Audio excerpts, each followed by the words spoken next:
السلام علیکم ورحمۃ اللہ وبرکاتہ۔ الحمد للہ رب العالمین والعاقبۃ للمتقین والصلاة والسلام علی سید الانبیاء والمرسلین اما بعد فاعوذ باللہ من الشیطان الرجیم بسم اللہ الرحمن الرحیم قد نرى تقلب وجهك في السماء فلنولینک قبلة ترضاها فولک شطر المسجد الحرام وحيث ما كنتم فولوا وجوهكم شطره وإن الذين أوتوا الكتاب ليعلمون أنه الحق من ربهم وما الله بغافل عما يعملون صدق الله العظيم۔ پڑھے الصلاة والسلام عليك يا رسول الله، الصلاة والسلام عليك يا حبيب الله، الصلاة والسلام عليك يا نبي الله وعلى آلك واصحابك يا نور الله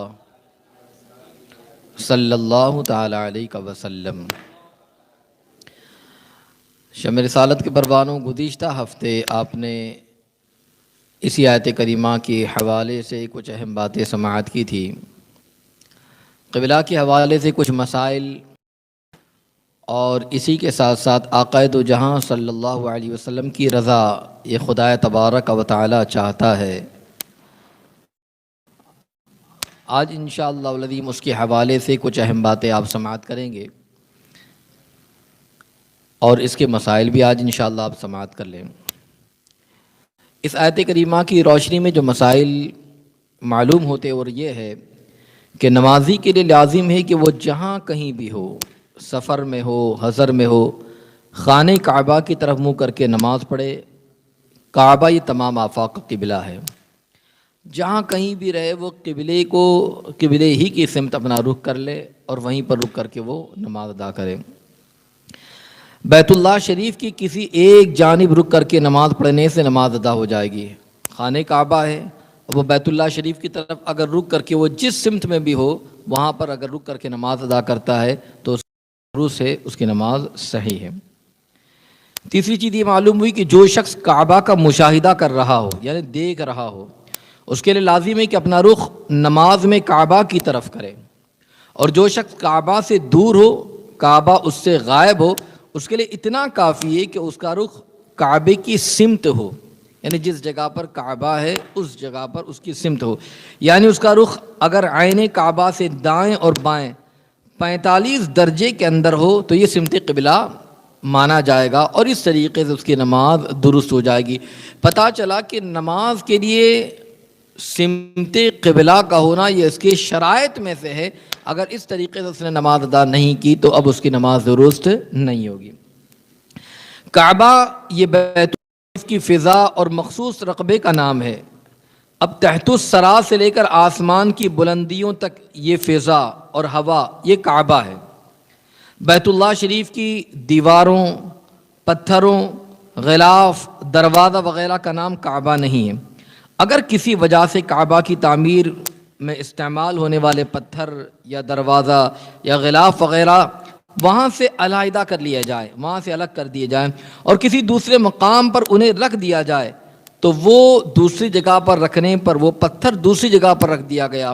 غلاف دروازہ دوسری جگہ پر رکھ دیا گیا، تو یاد رکھ لیجئے وہ کعبہ نہیں کہلائیں گے۔ اور اگر کعبے کی موجودہ عمارت کو ہٹا دیا جائے تب بھی وہ جگہ جہاں پر ابھی موجودہ عمارت ہے وہ کعبہ ہی ہے، یعنی تحت الثری سے لے کر آسمان کی بلندیوں تک وہ فضا کعبہ ہے، اسی طرف رک کر کے نماز کو ادا کیا جائے گا، اسی طرف رک کر کے نماز پڑھی جائے گی۔ لہذا فضا میں، ہوائی جہاز پر اور زمین کی گہرائی میں نماز پڑھنے والا اس فضا کی طرف رک کر کے نماز پڑھے، اگرچہ کعبہ مقدسہ کی عمارت اس کے محاذات میں نہ ہو۔ اس سے ایک چیز اور یہ پتہ چلتی ہے کہ اگر کوئی شخص ایسی جگہ پر ہو جہاں سمت قبلہ معلوم نہیں، یعنی کعبہ کی سمت میں اس کا اندازہ اسے نہیں ہے، اسے معلوم نہیں ہے، ڈائریکشن کا پتہ نہیں، تو اس کے لیے لازم ہے کہ جس جانب کے بارے میں وہ گمان کرے، یعنی پہلے سوچے اور اسے معلوم ہو کہ ہاں یہ سمت قبلہ ہے، تو اسی طرف رخ کر کے نماز کو ادا کرے، جسے تحری کہا جاتا ہے، یعنی غور کریں کہ قبلہ کس سمت ہے، دل اس جانب جمرا کہ یہاں قبلہ ہے، اور کوئی بتانے والا بھی موجود نہیں ہے، تو جس جگہ پر دل جم رہا ہو، جہاں غالب گمان ہو، اس طرف رک کر کے وہ نماز کو پڑھے۔ اور اگر نماز کے دوران ہی اسے معلوم ہو گیا کہ جس سمت میں رک کر کے نماز پڑھ رہا ہے وہ سمت قبلہ نہیں ہے، تو اس سمت پھر جائے جس سمت کو اب وہ سمت قبلہ سمجھتا ہے۔ نماز کو سر نو پڑھنے کی ضرورت نہیں، 4 رکعت پڑھ رہا تھا اور اس کا دل جما کہ یہ سامنے کی طرف جو میرا رخ ہے وہ قبلہ ہے۔ اب پڑھتے پڑھتے اس کا دل تو جم گیا تھا اور نماز بھی پڑھ رہا تھا، 2 رکعت مکمل بھی ہو گئی، مگر پھر کوئی آیا اور آنے والے نے بتایا کہ یہ سامنے قبلہ نہیں، اس طرف قبلہ ہے، تو بس وہ اسی کو وہاں پر پھیر دے اور وہ اس طرف کر کے 2 رکعت نماز مزید جو پڑھنی تھی وہ پڑھ لے۔ گویا کہ اس کی 4 رکعت مکمل ہو گئی، تو اب اسے واپس اس نماز کو اعادہ کرنے کی ضرورت نہیں، دوبارہ پڑھنے کی ضرورت نہیں، اس لیے کہ جو اس نے پڑھا ہے اس کا دل اس طرف جمع تھا، کوئی بتانے والا نہیں تھا۔ آج کل تو بڑی آسانیاں ہیں، آج کل تو موبائل میں اپلیکیشن موجود ہے، سمت کعبہ کے ڈائریکشن وغیرہ مل جاتے ہیں، جہاں کہیں بھی ہم معلوم کر سکتے کہ کعبہ کس سمت میں ہے اور اس طرف رک کر کے آسانی کے ساتھ میں نماز پڑھتے ہیں۔ سمت قبلہ کا علم یہ فرض ہے، اگر سمت قبلہ معلوم نہ ہو تو کسی سے پوچھیں،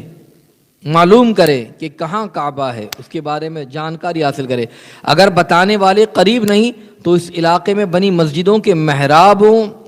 وغیرہ سے معلوم کرے، کیونکہ محراب جو ہوگا وہ مسجد وہ قبلے کی سمتی ہوگا، تو مسجد کے اندر جا کر دیکھ لے، محراب کو جا کر دیکھ لے۔ محراب وغیرہ یہ علامات سمت قبلہ ہوتے ہیں اور وہ خود تحری نہیں کر سکتا،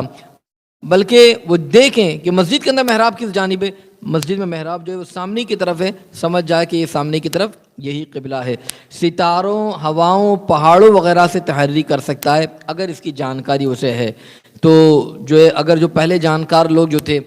ستاروں کے ذریعے، ہواؤں کے ذریعے، ہوا کا رخ صبح میں اس سمت چل رہا ہے، شام کو اس سمت چل رہا ہے، تو وہ اس کا اندازہ لگا لیتے تھے یہ ایسٹ ہے یا ویسٹ ہے وغیرہ وغیرہ۔ آج کل شاید کیسے جانکار لوگ ہو کہ جو ستاروں کو دیکھ کر سمجھ جائیں یا پہاڑوں اور ہواؤں کو دیکھ کر سمجھ جائے۔ پتہ یہ چلا کہ اگر اسے سمجھ میں نہیں آتا تو جس علاقے میں اس علاقے کی مسجد کے محراب کو دیکھ کر اسی طرف رک کر کے وہ نماز کو ادا کریں۔ اور اسی کے ساتھ ساتھ نئے نئے پیش آنے والے واقعات اور حوادثات میں تحری اور اجتہاد مطلوب ہے۔ مجتہد کے لیے لازم کہ غلبہ ظن کی بنا پر حکم کرے، یعنی زیادہ گمان جس طرف ہو رہا ہے اس طرف،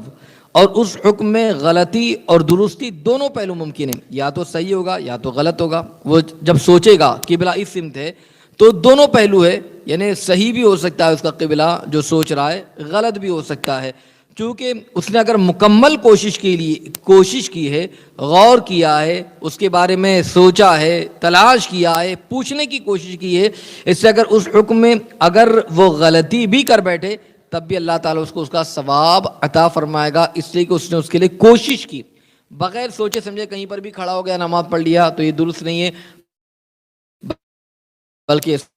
سوچنا ہوگا، غور کرنا ہوگا، پوچھنا ہوگا، معلومات کرنی ہوگی، فکر کرنا ہوگا، پھر اس کے بعد جس طرف دل جمتا ہے اس طرف وہ رک کر کے نماز کو ادا کرے گا۔ اور اگر وہاں پر مسجد ہے تو اس کے محراب کو دیکھ لے، کوئی بتانے والا ہے تو اس سے پوچھ لے اور اس طریقے سے وہ نماز ادا کر لے، انشاءاللہ العظیم ان سے جو ہے نماز درست ہو جائے گی۔ مزید اور بھی مسائل ہیں کعبۃ المکرمہ کے حوالے سے، سمت قبلہ کے حوالے سے، انشاءاللہ آئندہ اس کو بھی سماعت کریں گے کہ سمت قبلہ کے حوالے سے اور کیا کیا چیزیں اختیار کی جائے۔ اور پیارے آقا نور مجسم صلی اللہ تعالی علیہ وسلم کی مرضی تھی، آپ کی خواہش تھی کہ اللہ تبارک و تعالی جو کعبہ شریف کو قبلہ بنائے، اس کے حوالے سے انشاءاللہ آئندہ ہفتے آپ سماعت کریں گے اور میں اضافہ کریں۔ اللہ تعالی مجھے آپ کو سب کو عمل کی توفیق عطا فرمائے، دینی مسائل کو جاننے، سیکھنے، سکھانے کی مولا توفیق عطا فرمائے۔ استغفر اللہ العظیم الذی لا الہ الا هو الحی القیوم واتوب الیہ وما علینا الا البلاغ المبین۔ السلام علیکم ورحمۃ اللہ وبرکاتہ۔